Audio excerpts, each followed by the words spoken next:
أعوذ بالله السميع العليم من الشيطان اللعين الرجيم. بسم الله الرحمن الرحيم. الحمد لله رب العالمين، والصلاة والسلام على سيدنا ونبينا وشفيعنا بالقاسم محمد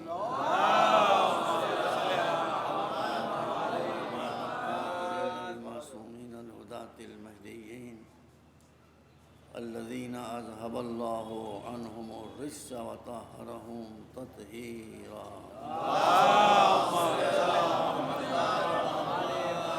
أما بعد، فقال الله سبحانه تبارك وتعالى وهو أصدق الصادقين: ومن جاهد فإنما يجاهد لنفسه إن الله لغني عن العالمين. صلوات محمد.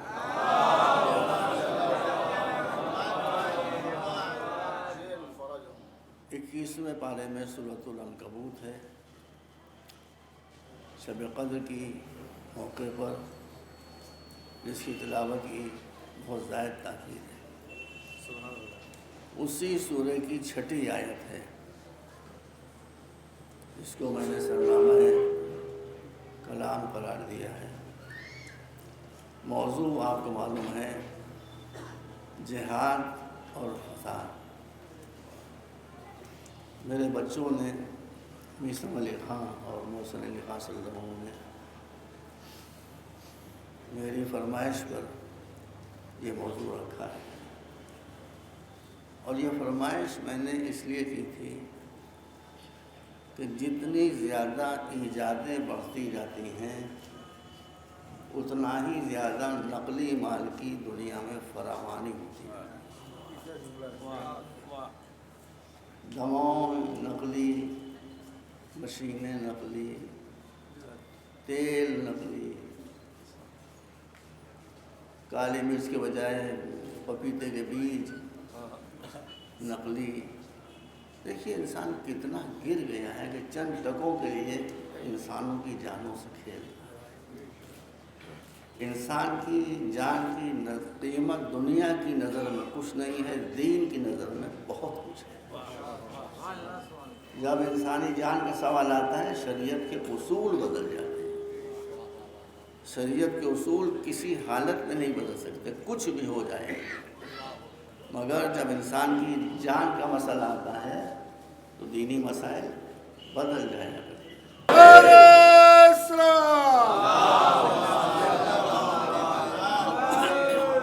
انسانوں کی جان کی آج کی دنیا میں کوئی قیمت نہیں رہ گئی.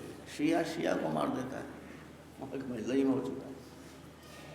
سنی کو مار دیتا ہے، ہندو کو مار دیتا ہے، ہندو مسلمان کو مار دیتا ہے.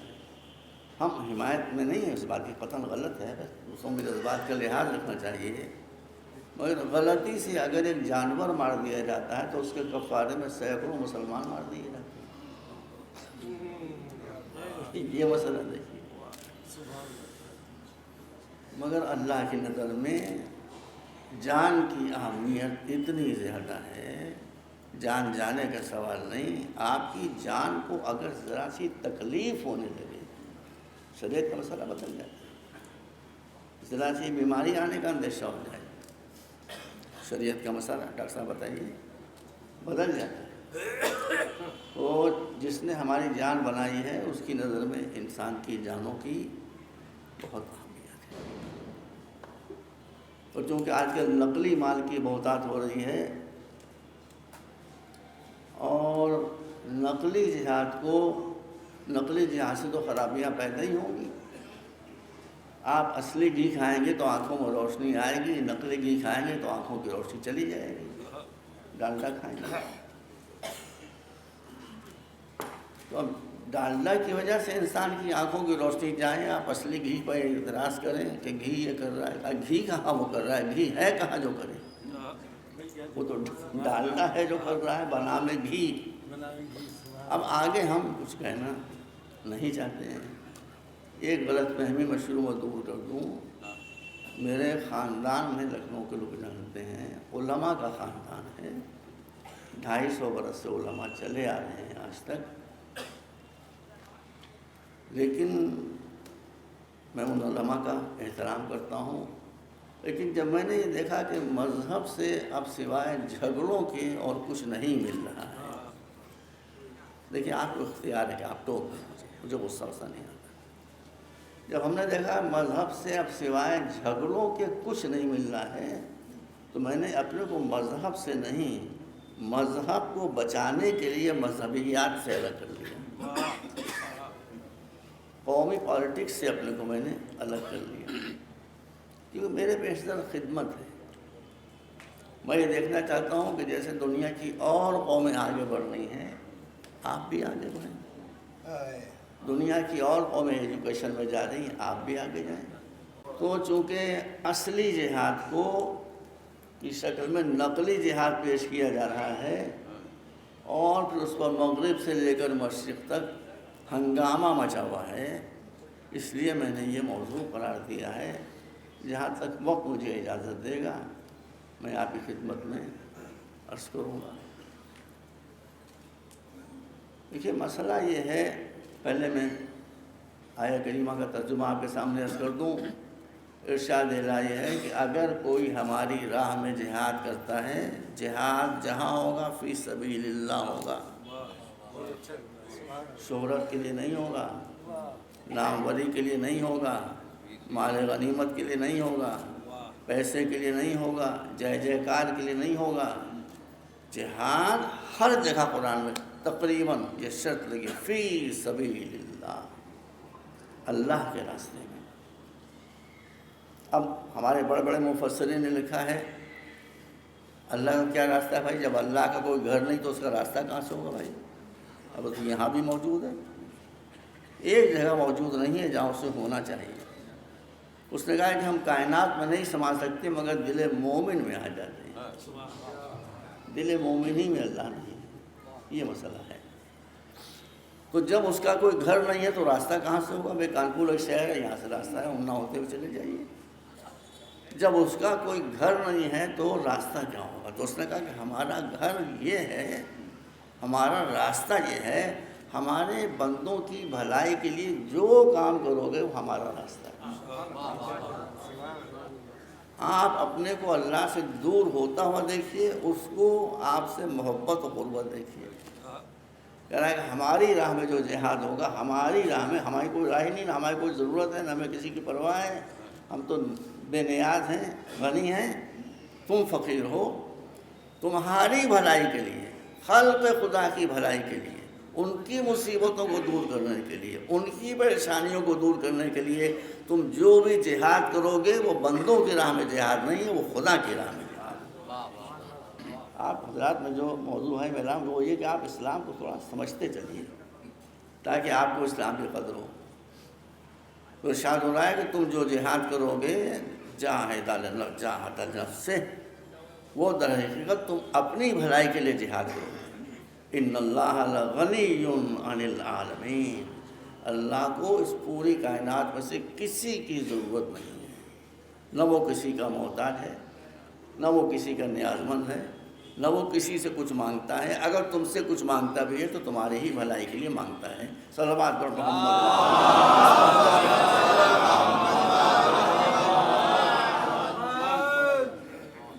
اب اصلی جہاد اور نقلی جہاد کل سے انشاءاللہ میں تفصیل سے کروں گا۔ اصلی جہاد اور نقلی جہاد میں چھوٹی چھوٹی علامتیں آہستہ آہستہ زمانے میں بتا دے رہا ہوں۔ اصلی جہاد وہ ہوتا ہے بھائی، اصلی جہاد وہ ہوتا ہے کہ جہاں جہاد میں انسان کی جان اس وقت بہائی لی جاتی ہے جب دوسرا کوئی چارہ ہی نہ رہے، بالکل مجبوری میں انسان کی جان، اس کی تفصیل بیان کروں گا میں، انسان کی جان اس وقت، یعنی جو مجاہد ہوتا ہے اسے کسی کے خون بہانے کا شوق نہیں ہوتا، وہ مردم خور شیر نہیں ہوتا کہ اسے انسانوں کا خون چاہیے۔ میدان جنگ میں بھی وہ اپنے دشمن کی بھی جان بچانے کی امکانی کوشش کرتا ہے، جب خود اس کی جان خطرے میں پڑ جاتی ہے تب مجبوراً وہ کیا کرے، وہ جان لیتا ہے۔ یہ اصلی جہاد ہے۔ نقلی جہاد وہ ہے کہ جس میں ابو کا بکرا بغدادی کو ہر ایک کی جان لینے کا شوق. ایک مرتبہ صلوات بھیجنا.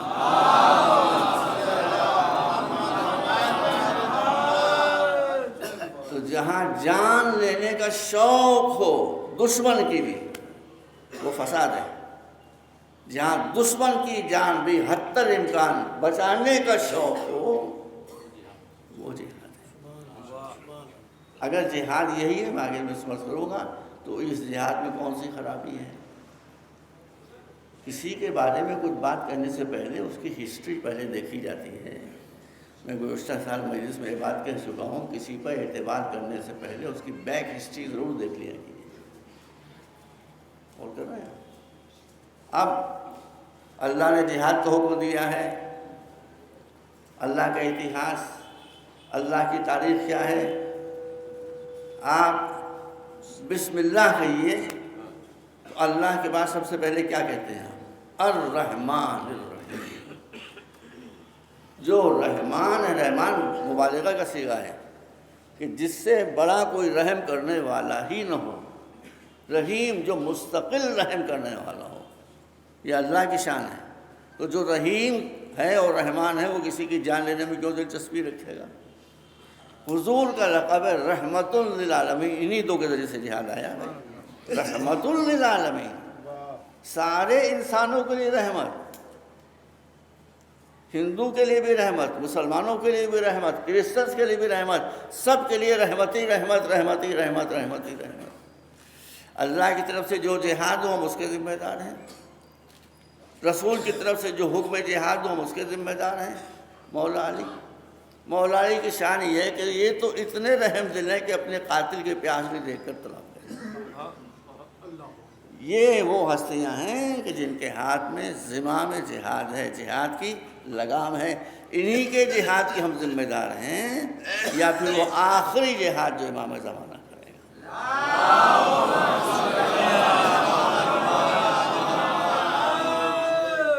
باقی مسلمان بادشاہوں نے جو جہاد کیا ہے، چاہے وہ شیعہ ہوں اور چاہے وہ سنی ہوں، چاہے وہ کنگ سلمان ہوں چاہے کنگ رضا شاہ پہلوی ہوں. میں تو یہ دونوں کہہ رہا ہوں، وہ شیعہ بادشاہ، یہ سنی بادشاہ. سنی بادشاہوں کو فقط ظلم کرنا آتا ہے، ان میں کوئی اخلاقی چیزیں نہیں پائی جاتی. چاہے شاہ محمد رضا پہلوی ہو، کتنے بے گناہوں کو مارا اس نے، کتنا عیاشی میں ڈوبا ہوا تھا. ہاں ایک بات یاد رکھیے، میں آپ چاہتا ہوں کہ آپ کو کچھ دے کر جاؤں. شاہ رضا پہلوی، دنیا کا سب سے خوبصورت قرآن شاہ محمد رضا پہلوی نے چھپوایا، جو میں نے خود دیکھا. قرآن اس لیے نہیں آیا تھا کہ سب سے زیادہ خوبصورت چھپایا جائے، مگر بیوقوفوں کا دل کیچ کرنے کے لیے. دیکھیے سب سے بڑی گمراہی وہ ہے جو مذہبی علامتوں کے ذریعے سے پھیلائی جاتی ہے. سب سے بڑی گمراہی وہ ہے جو مذہبی سمبلز کے ذریعے پھیلائی جاتی ہے. ابھی قرآن اس لیے تھوڑی آیا ہے کہ سب سے خوبصورت قرآن آپ چھاپیں. قرآن اس لیے نہیں آیا ہے کاغذ پر چھپے، قرآن اس لیے آیا ہے کہ آپ کے دل پر چھپے.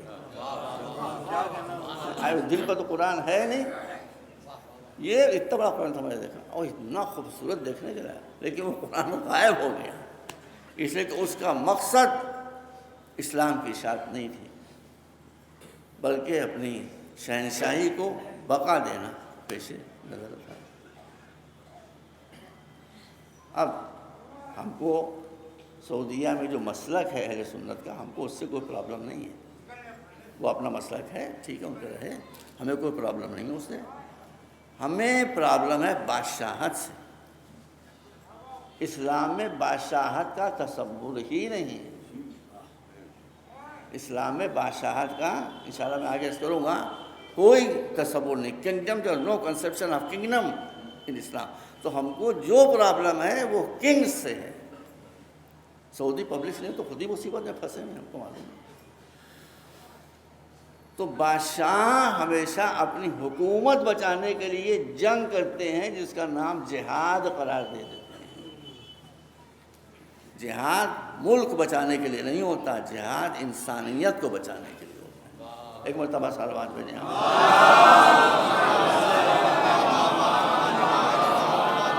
ایک مرتبہ اور صلوات بھیجیں۔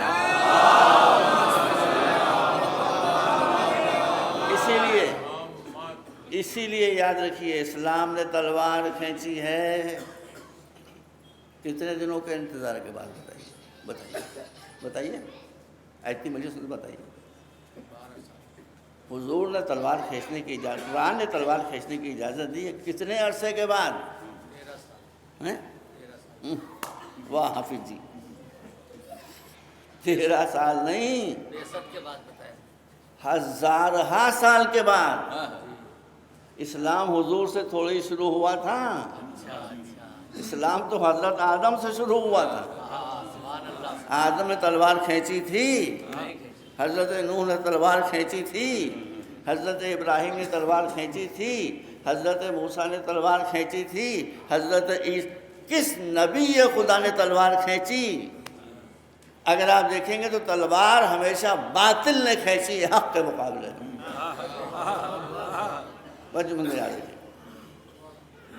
ابراہیم نے تلوار نہیں کھینچی، نمرود نے تلوار کھینچی تھی۔ ابراہیم نے نمرود کو جلانے کے لیے آگ روشن نہیں کی، نمرود نے ابراہیم کو جلانے کے لیے آگ روشن کی۔ حضرت موسیٰ نے فرعون سے ٹکرانے کے لیے تلوار نہیں کھینچی، فرعون نے موسیٰ کے خلاف تلوار کھینچی تھی۔ رومن امپائر نے حضرت عیسیٰ کے خلاف ہزاروں برس صبر کرنے کے بعد پیغمبر نے کب تلوار کھینچی؟ بھائی بتائیے۔ 13 برس مکے میں حضور کی جان مصیبت میں، حضور کے فیملی ممبرز کی جان، حضور کے جو صحابہ تھے مخلص، ان کی جان مصیبت۔ 13 برس، 1 برس نہ 2 برس نہ 3 برس، کوئی ظلم ایسا نہ تھا جو مکے کے بدماشوں نے چھوڑ دیا۔ اس کے بعد ہی پیغمبر نے تلوار نہیں کھینچی، پیغمبر نے ہجرت کی، مائگریشن، مگر تاریخ میں آپ پڑھیے، بس توجہ فرمائیے گا، پیغمبر نے مکے سے مدینے کی طرف مائگریٹ کیا، ہجرت کی، مگر پیغمبر کو مکے سے جو لگاؤ تھا وہ اتنا تھا کہ قرآن میں ہے کہ پیغمبر مکہ چھوڑ کر جب جا رہے تھے بار بار پلٹ کر مکے کو نہیں دیکھ رہے تھے، کعبے کو دیکھ رہے تھے۔ یہ کعبہ مجھ سے چھوٹ رہا ہے، رو رہے تھے بھائی، سنیے، رو رہے تھے۔ قرآن کہتا ہے کہ جب پیغمبر رونے لگے، فراق کعبہ میں رونے لگے، ہائے کعبہ مجھ سے، اللہ کا گھر چھوٹ رہا ہے۔ بس تو میں اہم مقامات پہ آیتیں ضرور پڑھ دیتا ہوں۔ ان الذی فرض علیک القرآن لرادک الی معاد۔ روئیے نہیں، روئیے نہیں، آپ ہمارے حکم سے مکہ چھوڑ رہے ہیں نا، ہم نے کہا مکہ چھوڑ دیجیے۔ آپ نے نہیں پوچھا کیوں، آپ کہا ٹھیک ہے تیرا حکم، مکہ چھوڑ لو، مگر روتے ہوئے جا رہے ہیں۔ اس لیے ہم آپ کو اطمینان دلاتے ہیں کہ اللہ صابروں کے ساتھ ہوتا ہے۔ آج آپ مکہ چھوڑ کر جا رہے ہیں، مکے میں ہم آپ کو عزت و آبرو سے پلٹا کر لے کر آئیں گے۔ اس وقت کیا حالات ہے مکے پلٹ جانے کے؟ بھائی آپ بتائیے، بھائی آپ بتائیے، مکے میں پلٹ کے آنے کے بعد کیا مدینے میں کوئی تھا نہیں اس وقت تک؟ 2-4 لوگ تھے جو حمایت کر رہے تھے، باقی پوری قریش کی آرمی پیغمبر کی جان لینے پر تلی ہوئی تھی، مگر پیغمبر کو وعدہ الہی پر اتنا اعتبار تھا کہ جیسے ہی قرآن نے کہا کہ آپ کو ہم پلٹا کر لائیں گے، پیغمبر مسکرانے لگے۔ اس کو کہتے ہیں توکل علی اللہ، جو مسلمانوں میں غائب ہو گیا، جو مسلمانوں میں، نام لینا میں نہیں چاہتا، گڑبڑ کا معاملہ ہو جاتا ہے۔ کس مسلمان میں توکل علی اللہ ہے؟ میرا خیال ہے کہ جیسے ہی قرآن کی آیت اتری ہوگی کہ ہم آپ کو پلٹا کر لائیں گے، ہم پر بھروسہ رکھیے، ویسے ہی پیغمبر نے ایک توکل علی اللہ کی مثال نظروں کے سامنے لائی ہوگی۔ وہ کس کی؟ وہ کس کی؟ وہ بھی قرآن میں۔ حضرت موسیٰ کے قتل کی تیاری تھی، فرعون کی طرف سے ماں کے پیٹوں کو دیکھا جا رہا تھا، دائیاں ہر گھر میں بنی اسرائیل کے جا رہی تھیں کہ پریگننسی تو نہیں ہے، حمل تو نہیں ہے، پیٹ سے تو نہیں ہے، مگر اللہ نے ہمیشہ سے دکھایا ہے کہ جو اپنے ہادی کو بچانا چاہتا ہے تو غیبت کے پردے ڈال کر بچا لیا جاتا ہے۔ پیڑ کو چھپنے والی چیز ہے، پیڑ کو چھپنے والی چیز تھوڑی ہے۔ داعیاں اندھی ہو گئی، ان کو کوئی آثار حملہ دکھائی دیے۔ موسیٰ کی ولا آپ نے واقعہ نہیں سنا ہوگا، میں نے پڑھا اس لیے میں کر رہا ہوں۔ یہ تو بعد میں دریا میں ڈالا ہے، بیٹا یہ موبائل بند کر دیجیے۔ تو اس سے پہلے کیا ہوا کہ حضرت موسیٰ کی والدہ اپنے بچے کو گود میں لیے بیٹھی تھی، ایک دم پولیس آ گئی، گھر میں تنور جل رہا تھا۔ ماں نے اپنے معصوم بچے کو دھڑ سے اٹھا کے تنور میں ڈال دیا، تنور میں ڈال دیا۔ اب پولیس آئی، آنے کے بعد دیکھ رہی ادھر ادھر، کہاں نہیں دکھائی دے، خیال میں کیا کہ تنور کے اندر لکڑی کو جگہ ایک بچہ پڑا ہوگا۔ جب وہ پولیس واپس ہو گئی، یہ ایمان ہے۔ وَمَن يَتَوَكَّلْ عَلَى اللَّهِ فَهُوَ حَسْبُهُ، اللہ پر بھروسہ کر کے تو دیکھو، مجھ پر بھروسہ کرو گے قلب صادق پر تو اس کے پاس کوئی طاقت نہیں ہے۔ اس کے خالق پر بھروسہ کرو گے تو وہ ہر شے پر قدرت ہے۔ وہ آگ کو حکم دے گا تو پھر آگ جلا نہیں سکے گی۔ بھائی تاریخ میں نے دیکھا ہے، یہی لکھا ہے کہ ماں نے جب تنور کے اندر بچے کو داغ کر دیکھا کہ انگاروں پر موسیٰ اطمینان سے لیٹے ہوئے، وہ بچوں کی جو عادت ہوتی ہے منہ میں انگوٹھا آرام کر رہا، کھا لیا۔ اس کے بعد مختصر یہ سب قرآن میں ہے، یہ واقعہ جو بیان کر رہا ہوں۔ ارشاد ہوا کہ تم اپنے بچے کو دریا میں ڈال دو، سارا واقعہ آپ کے پیش نظر ہے، لیکن ڈال دو کے ساتھ ساتھ یہ بھی تھا اِنَّا رَادُوهُ إِلَيْكَ، توکل اللہ۔ ایسا میں آج بتا رہا ہوں، کبھی اللہ پر بھروسہ کرتے دیکھیے۔ میں نے بھی جب کبھی اللہ پر بھروسہ کیا بیٹا، اللہ نے میرے لیے مشکلوں کو آسان کیا ہے، ناممکن کو ممکن بنا دیا، واللہ میں نے پا کے سامنے، مگر توکل اللہ پر ہونا چاہیے۔ وہ ہمارا حامی ہے، وہ ہمارا مددگار ہے، وہ ہمارے مسائل حل کرنے والا ہے۔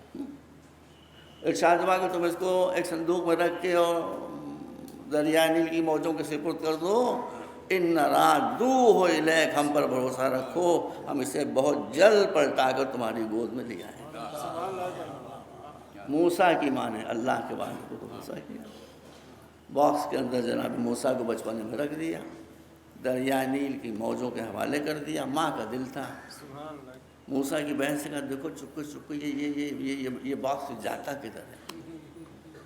ایک بات بتا دوں آپ کو، دینی رہنماؤں اور دنیاوی رہنماؤں کی چال میں فرق یہ ہوتا ہے کہ دنیاوی رہنما ہمیشہ دنیا کے ساتھ چلتے ہیں، دینی رہنما ہمیشہ کرنٹ کے اگینسٹ چلتے ہیں، بہاؤ کے خلاف جاتے ہیں۔ یہ موسیٰ کا صندوق جو تھا جی اپ اسٹریم پر چلا، اپ اسٹریم پر، جدھر فرعون کا محل تھا، بس جلدی سن لیں، وہاں فرعون اپنی بیوی کے ساتھ دریا کا نظارہ کر رہا تھا۔ اللہ کا انتظام، ارے بھیا میرے میں ہاتھ جوڑ کر رکھ سکے اور جلدی اللہ سے ناراض نہ ہو جایا تھی۔ بہت سی مایوسیاں ایسی ہوتی ہیں جس سے وہ امید کی کرن نکالتی ہیں، بہت سی مایوسیاں ایسی ہوتی ہیں جس سے وہ امید کی کرن نکالتا ہے۔ فرعون کی جو بیوی تھی حضرت آسیہ فرعون کی بیوی، ان کے یہاں بچہ ہی نہیں ہوا تھا۔ اب فرعون پریشان آتا ہے، بچہ کیوں نہیں ہوتا، بچہ کیوں نہیں ہوتا، بچہ کیوں نہیں ہوتا۔ جس گود میں ایک معصوم بچہ آنے والا ہوتا ہے، اس گود کو پہلے سے کفر کے بچے سے خالی رکھا جاتا ہے، نہیں ہوا بچہ۔ اب دیکھا تو صندوق کا پیارا پیارا بچہ، وہی منہ انگوٹھا لیا، ارے یہ کس کا بچہ ہے؟ جب آسیہ آئیں، بس واقعہ ختم کر رہا ہوں، آئیں اور میں کہتے گا شاید اس سے میں چلتا واقعہ کر چکا ہوں۔ آنے کے بعد اس بچے کو گود میں لے لیا، بڑا پیارا بچہ ہے یہ، بڑا پیارا۔ دیکھیے قرآن کہہ رہا ہے، میں قرآن سے ہٹتا نہیں، بھائی اس میں کبھی جہاں چار ٹوک کے دیکھیں۔ ارے آسیہ کو تو محبت ہوئی ہی، فرعون کو بھی محبت ہو گئی۔ فرعون، یہ قرآن کہہ رہا ہے کہ وَأَلْقَيْتُ عَلَيْكَ مَحَبَّةً مِّنِّي، اے موسیٰ ہمارا احسان یہ ہے کہ ہم نے تمہارے قاتل کے دل میں تمہاری محبت ڈال دی، قاتل کے دل میں محبت ڈال دی۔ بس ایک جملہ عرض کروں گا، یک طرفہ محبت نجات کی ضامن نہیں ہوتی، سمجھے آپ؟ ابھی فرعون محبت کر رہا ہے، نص سے قرآن ہے، کون انکار کر سکتا ہے؟ قرآن کہہ رہا ہے وَأَلْقَيْتُ عَلَيْكَ مَحَبَّةً مِّنِّي، موسیٰ ہمارا احسان ہے کہ ہم نے تمہارے دل میں فرعون کی محبت ڈال دی۔ اب کہاں سے جھوٹ ہو سکتا ہے؟ میں نے سیا یک طرف یہ ارشاد ہو رہا ہے کہ فرعون کے دل میں تمہاری محبت ڈالی، یہ نہیں ارشاد ہو رہا ہے کہ تمہارے دل میں فرعون کی محبت ڈالی۔ سمجھ رہے ہیں آپ پڑھیے، یہ واقعہ دو جگہ الگ الگ ہے، یہاں پر بھی ہے تو جیل دیکھا کہ بچے کو پیار آیا، بہت پیار، کھلا مجھے دے دو، مجھے دے دو۔ فرعون نے اپنی گود میں لیا، اب کیا کروں بھائی، اب کیا کروں؟ میں داڑھی کا مخالف نہیں، ڈاڑھے کا مخالف ہوں، اس لیے کہ داڑھی سیرت اولیاء ہے، ڈاڑھا سیرت فرعون و نمرود ہے۔ جتنے کرپٹ لوگ ہوتے ہیں ان کی اتنی بڑی، آج بھی آپ آسرام کو دیکھ لیجیے، تو فرعون کی داڑھی نہیں تھی، ڈاڑھا تھا۔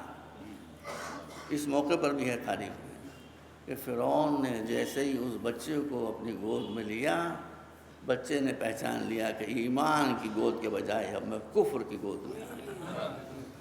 ننھے ننھے ہاتھ، بائیں ہاتھوں میں داڑھی کو لپیٹا، دہنے ہاتھ سے دیا لپوٹا۔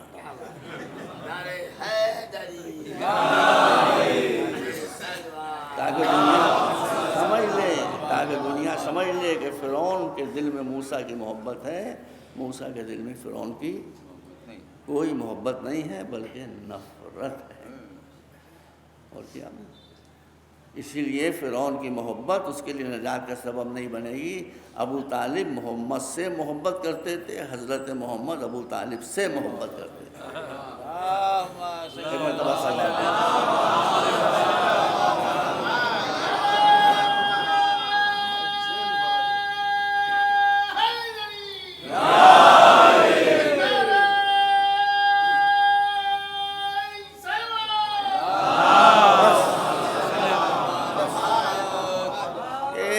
اشارتاً کہہ لو، آپ کو سب نہیں لوگ ہوتے ماشاءاللہ، سنتے سنتے میری سنتے۔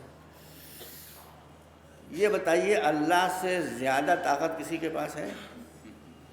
دنیا میں کوئی نہیں جو کہے کہ ہم ہر بات پر قدرت رکھتے ہیں، کوئی شے ہماری شکتی سے باہر نہیں۔ اللہ سے بڑی کوئی طاقت ہے؟ نہیں ہے بھائی۔ تو اس نے اپنی حکومت منوانے کے لیے تلوار کیوں نہ کھینچی؟ تلوار کھینچی اللہ نے؟ کوئی ایک مثال ہے، حضرت آدم سے لے کے حضور کے مکی زندگی تک تلوار کھینچی۔ اس کے نمائندوں میں حضرت نوح بیچارہ ڈھیلے کھاتے کھاتے حالت خراب ہو گئی، کبھی پیغمبر نے ایک ڈھیلا جواب میں پھینکا؟ نہیں۔ اس کا مطلب یہ کہ اللہ کی طرف سے صبر ہے، اللہ والوں کی طرف سے صبر ہے، دشمنوں کی طرف سے جبر ہے۔ حضرت ابراہیم نے تلوار کھینچی؟ نہیں، مخالف نے جلانے کی کوشش کی۔ حضرت موسیٰ نے تلوار کھینچی؟ نہیں۔ حضرت عیسیٰ نے تلوار کھینچی؟ نہیں۔ یہ سب اللہ کے نمائندے تھے، بزم الہی سارے کام کر رہے تھے۔ تو جب اللہ کے نمائندوں کی پہچان یہ ہے کہ ان کو یقین ہوتا ہے کہ ہم حق پر ہیں، لیکن وہ بمرضی الہی حق کے اس بات کے لیے کبھی تلوار نہیں کھینچتے، تو وہ علی سے مطالبہ کیوں ہے کہ انہی نے اپنے حق کے استحکام کے لیے تلوار کیوں نہ کھینچی؟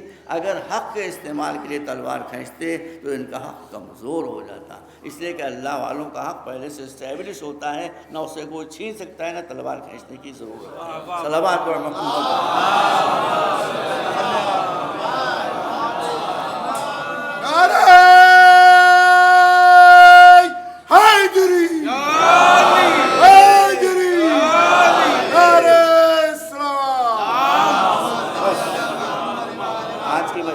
فقط اتنا بتا دوں آپ کو کہ جہاں آپ یہ دیکھیں کہ انسان کے ساتھ ساتھ انسانیت کی رگیں بھی کٹ رہی ہیں، وہ فساد ہے۔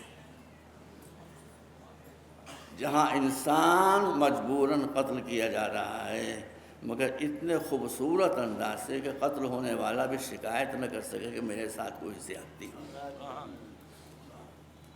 یہ ہے جہاد۔ آج میں تھوڑی مجلس مختصر پڑھوں گا، ابھی طبیعت میری ٹھیک نہیں ہے۔ اب آپ دیکھیے، شروع سے دیکھیے، میں نے کیا کہ میں اس جہاد کا ذمہ دار ہوں جو رسول کی حکم سے ہوا، جو مولا علی کی زیر نگرانی ہوا، یا تیسرا وہ جہاد جو کربلا میں ہوا، یا چوتھا جو انشاءاللہ۔ آپ دیکھیے ان جہادوں میں بہت لمبا لمبا فاصلہ ہے، زمانے میں فاصلہ ہے، غور کیجئے اور سوچئے اور سمجھیے، مگر سیرت میں، اسٹریٹجی میں، حکمت عملی میں کوئی فرق نہیں ہے۔ جنگ خیبر رسول کا ہو گیا، جنگ خیبر کی جنگ بہت سخت جنگ تھی، لسب قلعہ فتح نہیں ہو رہا تھا۔ ایک صحابی نے کہا، ایک مقدس صحابی نے کہا، حضور، اور نے ہمدردی میں کہا، حضور آپ کہیں تو یہ قلعہ کل ختم ہو جائے گا۔ کہا کیسے؟ رسول نے فرمایا کیسے؟ کہا کہ اس میں جو واٹر سپلائی کی لائن ہے وہ میں جانتا ہوں بھائی، اس قلعے کے اندر پانی یہاں سے جا رہا ہے وہ میں جانتا ہوں، میں اسے کاٹ دوں گا، پیاسے ہوں گے سرنڈر کر دیں گے۔ حضور نے کیا کہا؟ حضور نے کہا صبح قیامت تک یہ قلعہ فتح نہ ہو لیکن میں انسانوں پر پانی بند نہیں کروں۔ یہ ہے جہاد، یہ ہے جہاد، انسانوں کو پیاسا مارا نہیں جا سکتا۔ چنانچہ آپ نے دیکھا کہ حضور کی نگرانی میں بہت دنوں تک قلعہ خیبر محاصرے میں رہا، مگر یہودیوں پر پانی کی سپلائی بند نہیں ہے۔ اس کا مطلب ہے کہ جو پانی کی سپلائی بند نہ کرے دشمنوں پر وہ مجاہد ہے، جو پانی کی سپلائی مجاہدوں کو بند کر دے وہ مفسد ہے، وہ فسادی ہے۔ لیکن سیرت سے سیرت کیسی ملتی ہے؟ یہاں سے آگے بڑھیے، مولا علی کا زمانہ آیا۔ اب جو حقیقت تاریخ ہے وہ تو میں بیان کروں گا ہی، اس سے کوئی ڈسپیوٹڈ چیز ہے ہی نہیں، کوئی انکار کرے، لیکن میں کسی کی دل آزاری نہیں کرنا چاہتا۔ آپ معلوم ہے کہ مولا کا جو دشمن تھا شام میں، اس نے تیز رفتاری سے آ کر، اور فرات ہی کے کنارے بھی جنگ ہوئی تھی، رقہ ہی جگہ ہے وہاں پر، وہاں بھی فرات ہے، تو حکم دیا کہ پانی پر پہرے بٹھا دو۔ بھائی پڑھ لیجیے اپنی تاریخ میں، پانی پر پہرے بٹھا دو، بٹھا دیے گئے پانی پر، ایک قطرہ آڑی اور دیواروں تک نہ پہنچنے پائے۔ یہ کس کی سیرت ہے؟ جس کی سیرت ہی ہو وہ سب کچھ ہو سکتا ہے، مجاہد نہیں ہو سکتا۔ میں غلط تو نہیں کر رہا ہوں یہاں؟ یہ سیرت جس کی ہو، انسانیت کے خلاف، انسان کو پیاسا رکھنا، چاہے وہ ہندو ہو، چاہے مشرک ہو، چاہے کوئی ہو، یہ انسانیت کے خلاف ہے۔ اب یہاں علی کے لشکر میں کوہرام بپا ہو گیا، کوہرام بپا ہو گیا، لوگ آئے خیمہ علی پر، العطش العطش العطش، کہا اس نے پانی بند کر دیا، پیاس سے ہماری ہم ہلاک ہوئے جا رہے ہیں۔ کہا جا کر ان سے کہو کہ ہم پانی کے لیے تھوڑی لڑنے آئے ہیں، ایک دوسرا بلند پوائنٹ ہے اس کے لیے ہم لڑنے آئے ہیں۔ کہا نہیں کچھ نہیں، پانی آپ کو نہیں ملے گا۔ تب آپ نے مجبوراً حکم دیا کہ جاؤ اور جا کر گھاٹ کے اوپر قبضہ کرو۔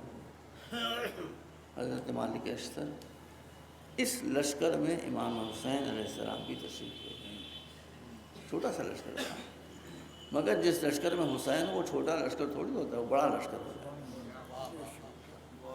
اب تاریخ کو آپ پڑھیں، جب یہ چھوٹا سا لشکر جس میں امام حسین علیہ السلام بھی تھے فرات کی طرف بڑھ رہا تھا اور کنارے تقریباً پہنچ گیا، تو راوی کہتا ہے میں نے دیکھا کہ ایک 12-13 برس کا بچہ، نہ سر پر خود نہ جسم پر زیرہ، گھوڑے پر بیٹھا ہوا، سر پر گھوڑے کو دوڑاتا ہوا میدان پر۔ میں نے کہا کہاں جا رہا ہو؟ کہا تجھے خبر نہیں کہ میرا مولا فرات کی طرف گیا؟ کہا آپ کون ہیں؟ کہا میں علی کا فرزند عباس ہے۔ آپ گئے اور جا کر حسین کے سامنے کون ٹک سکتا؟ 2 منٹ کے اندر فرات پر قبضہ ہو گیا۔ حسین نے نہیں کہا بندہ، بیٹا حسین نے نہیں کہا، مالک اشتر نے ٹہل ٹہل کے کہنا شروع کیا کہ ہم نے تو فرات تم سے چھین لی، اب دیکھیں کس میں دم ہے کہ ہم سے چھینے۔ وہاں اس کے معنی یہ لیے گئے کہ اب ہم پر پانی بند ہو گیا۔ ایک شخص نے جو بڑا تیز و چالاک تھا، اس سے امیر لشکر نے کہا کہ پانی بند ہو گیا، اب کیا ہوگا، اب کیا ہوگا، اب کیا ہوگا۔ انسان کا کیریکٹر، میرے بچوں، میرے بھائیوں، اگر آپ علی والے ہیں، ایسا ہونا چاہیے کہ دشمن بھی آپ کی تعریف کرنے کے لیے مجبور ہے۔ میں نام نہیں لوں گا، جو امیر لشکر تھا اس نے اس سے کہا کیا، اچھا اس سے پہلے تو اس نے منع کیا تھا کہ دیکھو علی کے لشکر کو کوئی پیاسا رکھ نہیں سکتا، تم ناکام ہو جاؤ گے۔ کہا اس نے میں نے تو پہلے ہی تم سے منع کیا۔ کہا وہ تو ہوا، اب تو غلطی ہو گئی، اب کیا ہوگا۔ اس شخص نے جو مولا علی کا جانی دشمن تھا، پڑھیے بھیا، آپ کی تاریخ پڑھ لیا، وہ کہتا ہے اس نے آنکھوں میں آنکھیں ڈال کر کہا کہ کیا تم نے علی کو اپنا ایسا ذلیل سمجھا ہے؟ علی کریم ابن کریم ابن کریم، اور کیا کریں؟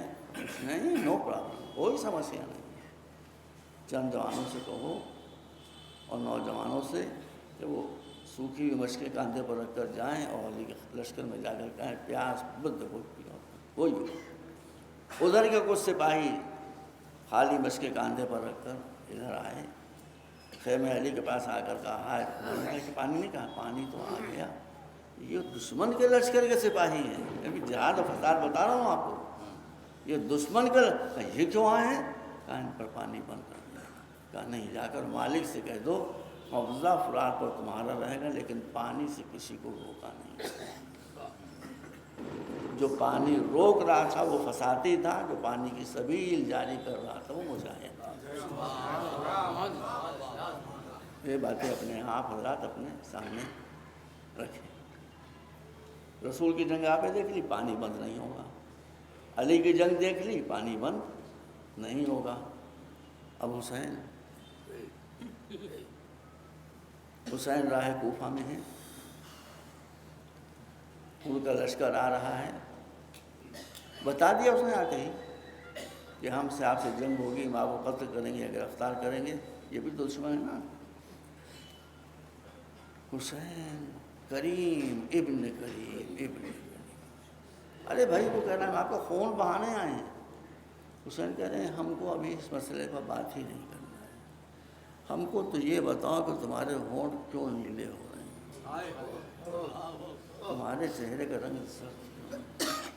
کہا جو پانی کا اسٹاک تھا ہمارے پاس وہ ختم ہو گیا، گرمی بہت تیز پڑ رہی ہے، عرب کا ڈیزرٹ ہے، یہاں پانی کہیں نہیں مل رہا ہے۔ ہم نے کہا اچھا یہ بات ہے، اب کوئی بات نہیں ہوگی، اسلام میں حکم ہے کہ ہم دشمن پر بھی پانی بند نہیں کر سکتے، اب پہلے ہم تم کو اور تمہارے سپاہیوں کو پانی پلائیں، یہ ہے جہاد۔ سمجھ آئے آپ؟ جو میں نے بات آپ کے سامنے رکھی کہ جہاد وہ ہوتا ہے کہ جس میں انسان کو اگر مجبوراً قتل بھی کیا جائے تو انسانیت قتل نہ ہو، کسی کو پیاسا رکھا نہیں جا سکتا، کسی کو بھوکا نہیں رکھا جا سکتا۔ اب اور مسائل جو ہیں انشاءاللہ بعد میں آئیں گے۔ پانی پی لیا، 1000 آدمیوں نے پانی پیا، کیا ہوتا؟ اسلام میں یہ بھی حکم ہے کہ جانور اگر پیاسا ہے، ارے کتا نجس، کتا اگر پیاسا ہے اور آپ وضو کرنے کے لیے بیٹھے ہیں، وضو کرنے کے لیے وضو کریں گے تبھی تو نماز ہوگی۔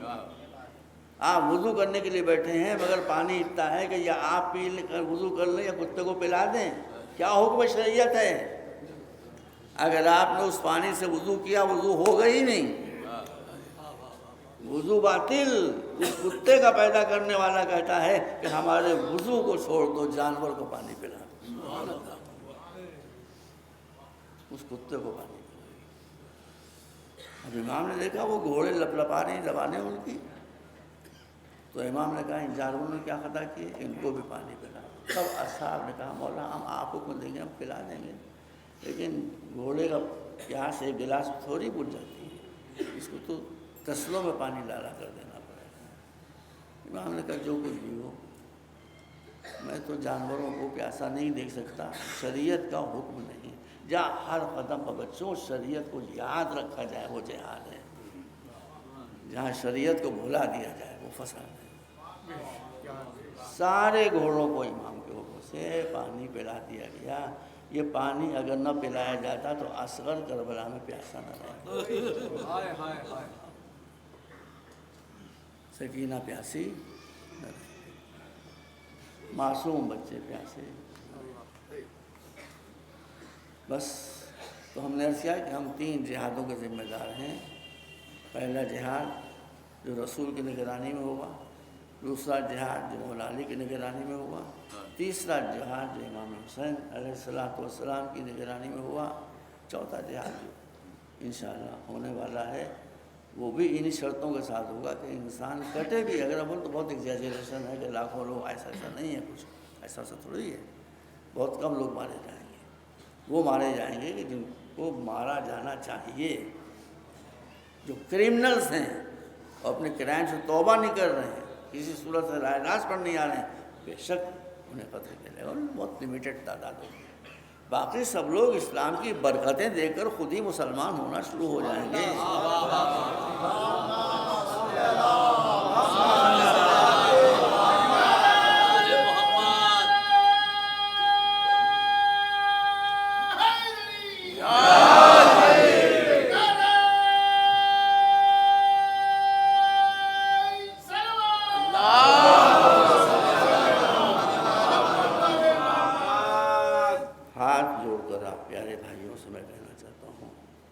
شوگر کی پرابلم ہے، سو زیادہ میں پڑھ نہیں پا رہا ہوں۔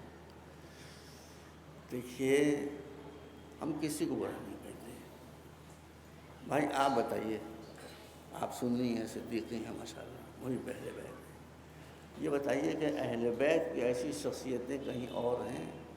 بتائیے، دیکھیے کیا کہہ رہے ہیں، ہم صحابہ کا بھی احترام کرتے ہیں، ایسی بات تھوڑی ہے، ہم صحابہ کا بھی احترام کرتے ہیں، ہمارا مطالبہ صرف اتنا ہے کہ ہم صحابہ کا احترام کرتے ہیں، آپ ان کا احترام کیجئے جن کا احترام صحابہ کیا کرتے ہیں۔ ہم کیا غلط بات کرتے ہیں بھائی، ابھی ہم کیا غلط بات کرتے ہیں؟ طاہر القادری ان کا کیسٹ میں نے سنا ہے، جھنگ، کتنا خطرناک جگہ، لشکر جھنگ بھی پورا بنا ہوا ہے منحوسوں کا، جھنگ میں تقریر کر رہے تھے طاہر القادری، انہوں نے وہی بات کہی جو میں آپ کے سامنے کہہ رہا ہوں کہ ہم صحابہ کا احترام کرتے ہیں، لیکن صحابہ اور اہل بیت میں فرق یہ ہے کہ صحابہ حضور کے شانہ بہ شانہ رہا کرتے تھے، اہل بیت حضور کے شانہ بہ شانہ نہیں رہتے تھے، شانوں پر رہا کرتے تھے۔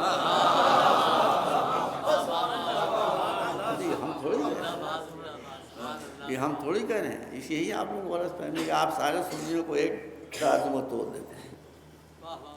میں نے ایک مجلس کے ساتھ عرض کیا تھا کہ جو دشمن اہل بیت ہیں، جو اپنے کو سنی کہتے ہیں، وہ سنی ہیں نہیں، ہے کہاں سنی ہو؟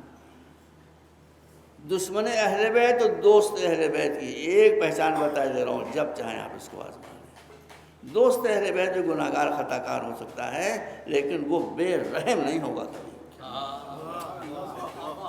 دشمن اہل بیت کی پہلی پہچان یہ ہے کہ وہ بے رحم ہوگا۔ یقین نہ ہے طالبان کو دیکھ لیجیے، یقین نہ ہے ISIS کو دیکھ لیجیے، یقین نہ ہے القاعدہ کو دیکھ لیجیے، ماؤں کے پیٹ سے بچوں کو، معصوم بچوں کو نکالنا، عورتوں کو بیچنا، ان کی بولیاں لگوانا۔ میں نے خود یورپ میں گیا تو میں نے وہاں دیکھا کیا کیا حشر ہو رہا ہے۔ تو جہاں انسانیت ذبح ہو رہی ہے انسان کے ساتھ ساتھ وہ فساد ہے، جہاں انسان ذبح ہو رہا ہو مگر انسانیت ذبح نہ ہو رہی ہو وہ جہاد ہے۔ انشاءاللہ اگلی بات آخری بات آپ سے کہنا چاہتا ہوں، ہمارے پاس اب کچھ نہیں رہ گیا ہے، بس یہی ادائے حسین رہ گئی ہے۔ یہ اللہ کا شکر ادا کیجئے کہ ہم گناہ گاروں، فاسقوں اور فاجروں کے دل میں اس نے اہل بیت کی محبت پیدا کی، اس نے ہمارے دل میں حسین کی محبت پیدا کی۔ اسے غنیمت سمجھیے، اس کی قدر کیجیے، اس کو ہر جھگڑے سے بچائے رکھیے۔ بہت سے لوگوں نے ہندو مسلم ایکتا پر کام کیا، میں بھی کام کر رہا ہوں۔ میں آگے بتانا چاہتا ہوں کہ آپ پاس جو ہیرے ہیں بس آخری بات کر رہا ہوں، آپ پاس جو ہیرے ہیں آپ خود ان ہیروں کو نہیں پہچانتے، نہ ان کی مارکیٹنگ کر پاتے ہیں۔ میں نے ابھی آپ کو معلوم ہوگا جب میں جا رہا تھا باہر، میں نام بتا دیتا ہوں، متھرا روڈ دلی میں مشرا فیملی ہے، ایک بڑے ہائیلی ایجوکیٹڈ سپریم کورٹ کے وکیل ہیں، اسی میں ایک وشو مترا تھے، وشو مترا مشرا پروفیسر رینک کا آدمی تھا۔ اب مجھے کیا خبر، میں ان سے ملتا تھا۔ جب وہ دنیا سے جا رہے تھے تو وصیت کر کے گئے تھے۔ کیا وصیت کی تھی؟ مندر بنا دیا جائے، کوئی مورتی بنا دی جائے، نہیں، کچھ اور بنا دیا جائے ان کی یاد میں، نہیں۔ انہوں نے وصیت یہ کی تھی کہ جب میں مر جاؤں تو میری یاد میں کچھ کیا جائے یا نہ کیا جائے، اس کی یاد منائی جائے جس کے اہل بیت کو یاد منانے کا موقع نہ دے۔ یہ ہے مال آپ کے پاس، آپ کی محنت مشقت کے بغیر جو بھی حسین سے ذرا سا قریب آیا، حسین کا غلام بن گیا، اہل بیت کا غلام بن گیا۔ پھر انہوں نے ہم کو پیسہ بھیجا تھا بھائی، ہم نے مجلس کرائی، ہم تو چلے گئے تھے۔ اس کے بعد پھر استفا رضا میاں نے ماشاء اللہ نیک بچہ ہے، یہ شیش محل میں پوری مجلس پڑی تھی، کافی مجمع تھا، وہ انہی کی مجلس تھی، انہی کی مجلس۔ آپ کی بغیر کوشش کے دنیا میں نے شاید سیاحوں کا نکال کیا ہوگا، اندور میں ایک کالج ہے، بہت زبردست کالج ہے، انگلش میڈیم، دیکھنے کے لائق کالج ہے۔ اب وہاں کی پرنسپل نے مجھے بلایا کہ آپ یہاں کر لیکچر دیجیے، تو میں تو اس کو جانتا بھی نہیں۔ خیر میں گیا وہاں لیکچر دینے کے لیے، تو میں نے پوچھا ان سے کہ آپ مجھے کیا جانتے، میں آپ کو جانوں؟ کہ نہیں ہم تو آپ کو نہیں جانتے، مگر اب ہم جان گئے۔ ہم کہا کیسے؟ کہ لے جنہوں نے یہ اسکول بنایا تھا، اللہ سن لیجیے، یہ ریکارڈنگ میں رکھی ساری باتیں، کچھ بات یہ بھی چلیے۔ میں نے پوچھا ان کا کیا نام تھا، کہ ان کا نام تھا مسز سونیتا سنگھ۔ مسز سونیتا سنگھ کافی بوڑھی تھیں، انہوں نے اپنی پوری زندگی اسکول کے لیے وقف کر دی۔ اب بیٹے کا ذکر سن چکے، اب علی کا ذکر سنیے۔ کہا مولانا ایک دن وہ ہمارے پاس آئیں اور کہنے لگی کہ بس this is my last visit of the college, یہ میرا آج آخری وزٹ ہے، اب میں دوبارہ نہیں آؤں گی۔ کیوں؟ کہ نہیں بس اب میرے مولا علی مجھے بلا رہے ہیں۔ کسے بلا رہے ہیں؟ طلبہ صادق کو نہیں، ایک ہندو عورت کو، سونیتا سنگھ کو بلا رہے ہیں۔ ابھی غلط کیسے سکتا ہے؟ کہا مجھے بلا رہے ہو، کل میں آج چلی جاؤں گی ان کے پاس، کل سے نہیں آؤں گی۔ میں نے کہا پھر کیا ہوا؟ کہنے لگے پھر یہ ہوا مولانا کہ وہ گھر گئیں اور جانے کے بعد انہوں نے اسنان کیا، وہ اسنان تو کہیں گے، اسنان کیا، نئے کپڑے پہن کے نکلی، بچے آگے بڑھے، چھوڑنے کا بس پیچھے ہٹو پیچھے ہٹو، میں بالکل پاک ہوں، میں بالکل پاک ہوں، میں بالکل پاک ہوں، بالکل پاک ہوں، مجھے مولا علی بلا رہے ہیں، مجھے مولا علی بلا رہے ہیں، مجھے مولا علی بلا رہے ہیں۔ آ کر بستر پر لیٹی اور ختم ہو گیا۔ اس لیے ان کے وسیلے سے یہ آپ کا مان ہے۔ ایک ہندو کو مولا علی بلا لیں گے، آپ کو نہیں بلائیں گے؟ پہلے آپ ان کے ہو تو جائیے، پہلے آپ ان کے ہو۔ اس لیے میں کوئی ایسی بات نہیں جس سے کسی میں صرف اتنا کہنا چاہتا ہوں کہ حسین کو پہچانیے، حسین کو پہچانوائیے، علی کو پہچانیے، علی کو پہچانوائیے، کربلا کو پہچانیے، کربلا کو پہچانیے۔ پھر دیکھیے کہ دنیا میں آپ کی عزت، آپ کا مقام، آپ کا مرتبہ اس منزل کو بس اب شاید میں کل سے عرض کروں گا، جہاد خالی تلوار سے نہیں ہوتا ہے،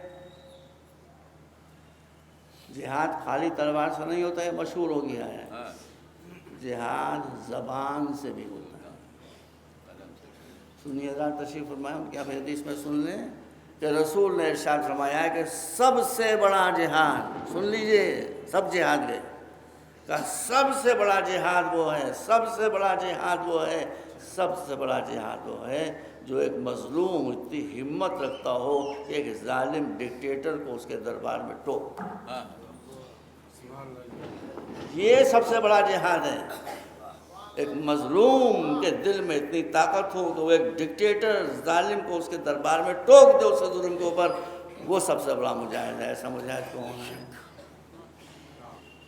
ایسا مجاہد بھی آپ کو علی کے خاندان میں ملے گا، اور یہ مجاہد نہیں ہے، مجاہدہ ہے علی کی بیٹی، ہے کہ نہیں ہے؟ یہ مجاہدہ ہے علی کی بیٹی۔ یزید کا دربار میں کیا ہوں، کچھ لوگوں نے اپنا مقدر جہنم بنا لیا، تو کوئی کیا کرے اس کو؟ کوئی کیا کر سکتا ہے؟ کیا کر سکتا ہے؟ یزید کا دربار خوش آمدیوں کا مجمع، اس دربار میں کبھی اتنا مجمع نہیں ہوا۔ اس میں کچھ صحابہ بھی تھے، ہم ان کا احترام کرتے ہیں، کچھ صحابہ بھی تھے۔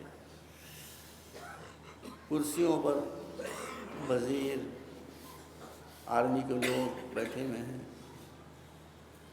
دل تھام کو سنیے۔ تخت حکومت پر یزید بیٹھا ہوا ہے، سنہری تخت ہے، پاؤں کے پاس ایک سونے کا تشت رکھا ہوا ہے، اس تشت میں ایک مظلوم کا کٹا ہوا ہے۔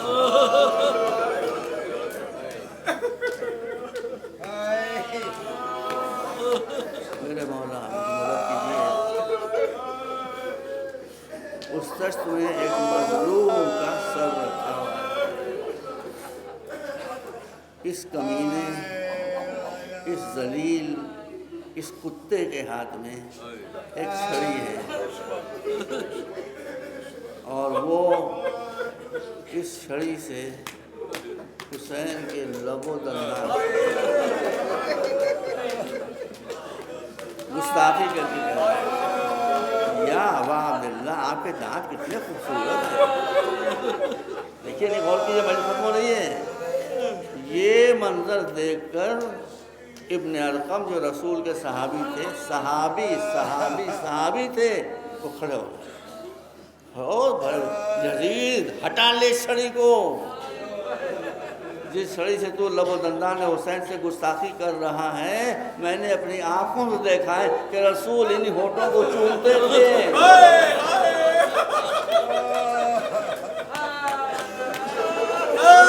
میں آپ کو مولا کی ذریعہ کا واسطہ دے کر پوچھنا چاہتا ہوں، ایک صحابی کے دل پر جب یہ گزری تو زینب کے دل پر کیا گزر رہی ہوگی؟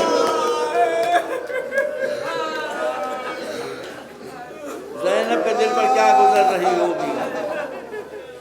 زینب دیکھ رہی ہے کہ میرے بھائی کے ساتھ کیا سلوک ہو رہا ہے، کیا گستاخی ہو رہی ہے، خاموش ہیں، بس مجلس ختم ہو رہی ہے، وہ جہاد والی بات آ رہی ہے۔ تھوڑی دیر کے بعد یزید نے کہا شمر سے کہ مجھے علی کی بیٹی سے باتیں کرنا ہے، کہاں ہے علی کی بیٹی؟ مجھے دکھائی نہیں دے رہی ہے۔ ارے کنیزوں نے وہ کیا ہے کہ جو اچھے نہیں کر سکتے۔ زینب درباری میں داخل ہوئی ہیں، کچھ کنیزیں رہ گئی تھیں، انہوں نے بی بی کا پردہ کر کے سامنے کھڑی ہو گئی تھی، کہا کہ جو کنیزوں کے پیچھے بیٹھی ہیں خاتون، یہی علی کی بیٹی، کہا ہٹاؤ کنیزوں کو، کنیزوں کو ہٹا دیا گیا۔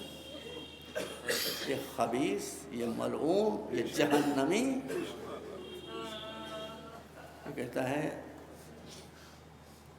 زینب اللہ اللہ، یہ سب سن رہے ہیں۔ زینب تم نے دیکھا کہ اللہ نے تمہارے بھائی کے ساتھ کیا سلوک کیا؟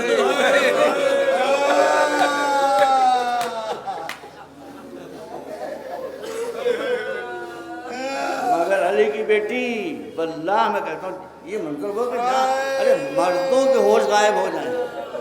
زینب کی نظر میں، ارے زینب نظر اٹھا کر کیا دیکھ رہی ہے؟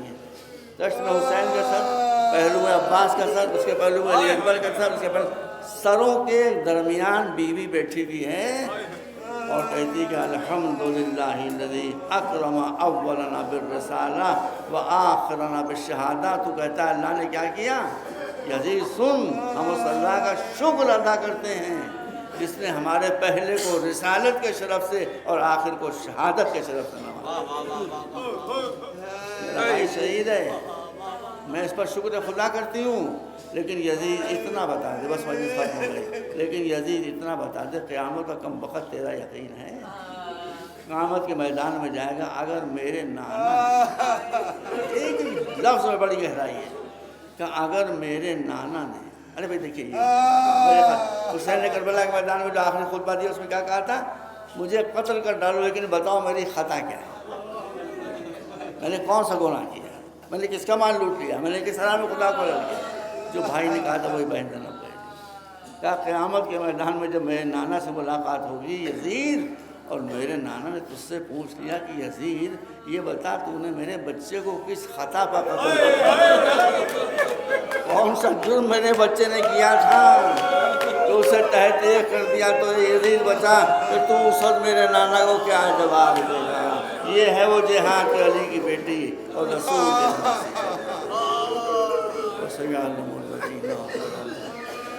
أيام انقلب ينقلبون اللهم اغفر للمؤمنين والمؤمنات والمسلمين